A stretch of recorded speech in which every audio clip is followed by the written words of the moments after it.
On some certain days on the Union Pacific, some engines were assigned to take mail train number 27.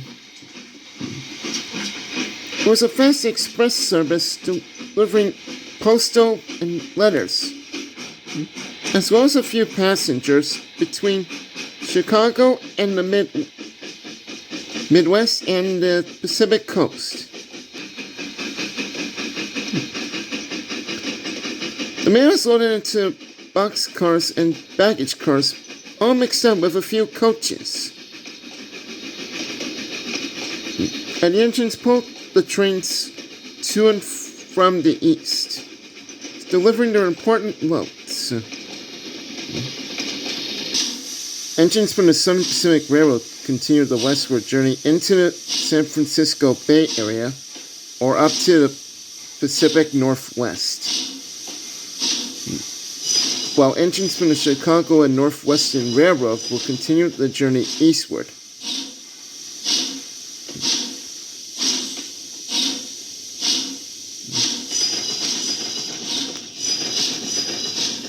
But whatever the railroad, the engines like to get the mail train delivered safely and on time too. But however, one day it would all change. One day in Ogden, Collin was waiting for the mail train to arrive, just so he can continue the eastward journey. But the mail train was late.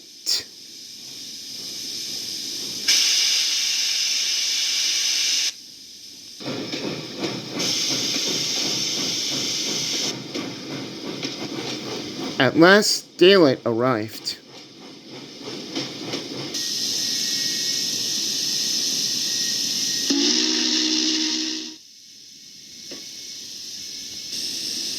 Where have you been? You're late. Sorry about that. I had to wait for the city of San Francisco to clear the right-of-way out of the Oakland Mall. And it was delayed. Once daylight cleared the right-of-way for Collin to couple up to the Pennsylvania baggage car,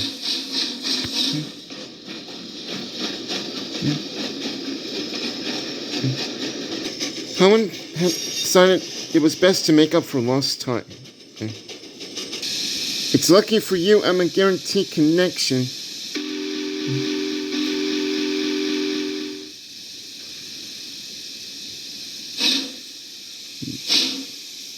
He steamed away before daylight could answer.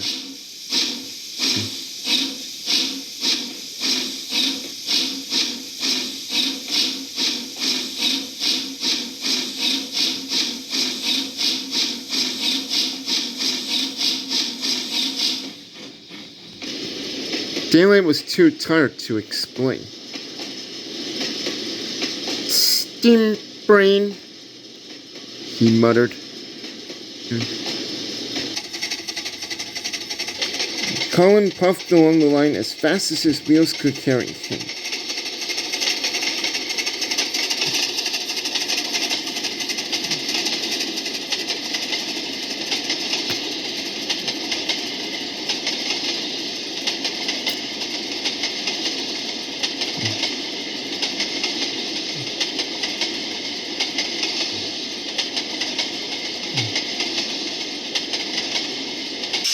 By the end of his run, Collin was already feeling tired and unhappy.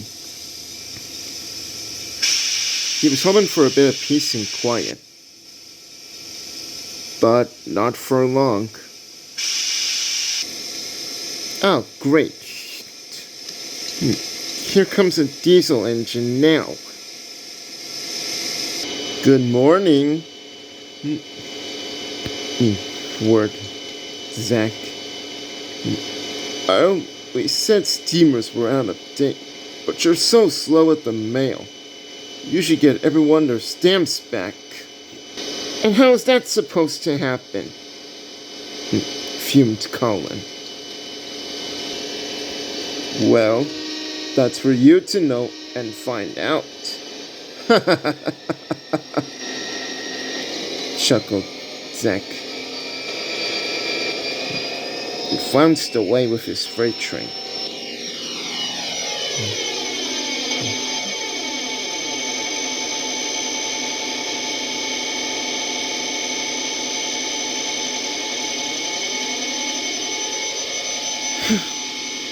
I had to teach him a thing or two of something, huffed Collin.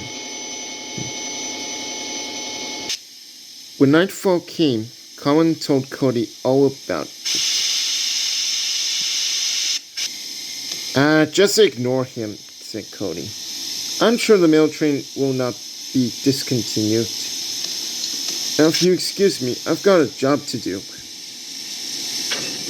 Alright, see you later, Cody.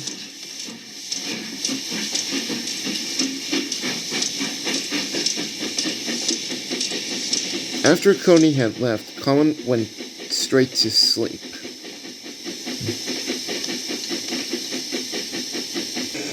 The next morning, Collin and his driver decided to set off early with the Los Angeles Limited. William was already at Los Angeles waiting with the San Diegan. Thank goodness I have a chance to speak to you, he said. Engineer says that the person in charge of the mail has complained to Mr. Robinson about the delay last night. But that wasn't my fault, said Collin. I know, said William. And so does Mr. Robinson. But this mail person wouldn't listen. We'll just have to be quicker with the mail service than ever before. But more trouble was soon to come. I say you two, there's news about. What news? Said William. And where?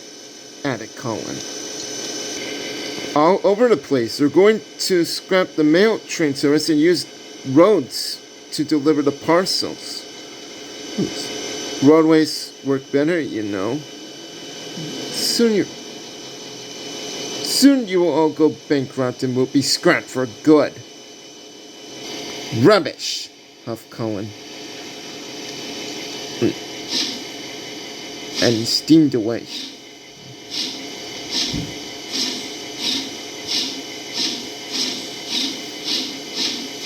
Good luck out there, called William. Thanks, said Collin. Meanwhile, at San Luis Obispo, Daylight noticed a passenger looking worried. He was running late for his guaranteed connection with the city of San Francisco.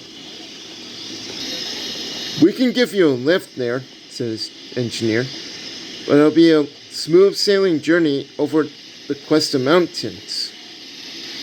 Thank you, said the man. Anything's better than sitting here.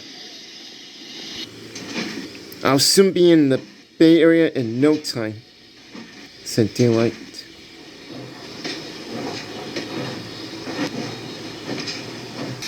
Back in Highland Valley, Daylight explained to Mr. Jefferson and Mr. Robinson all about what he had did. I mean, Mr. Stanford was proud of Daylight. Mr. Robinson and Collin were suddenly amazed. Well done, Daylight. You brought a passenger safely to his train right on schedule. I don't agree with you on that, Mr. Stanford. Daylight, that was really impressive. Thank you, sir, said Daylight. Mr. Robinson spoke to Collin. Now, Collin, I know you want to be on time, but that doesn't mean you have to be rude to Daylight. Daylight has done a good deed by helping a passenger safely and on time. I understand you want to be really useful, but that doesn't mean you have to be rude to others. I'm sorry, sir, said Collin. I won't be rude to Daylight again. That's what I like to hear, and I expect that you in future. Collin looked over. Daylight, I'm sorry I was rude to you. I should have known you were being really useful. Can you please accept my apology? Of course, said Daylight. I appreciate you coming to your senses. And with that, Collin and Daylight had settled their conflict. And Daylight is glad to have a new friend from the Union Pacific.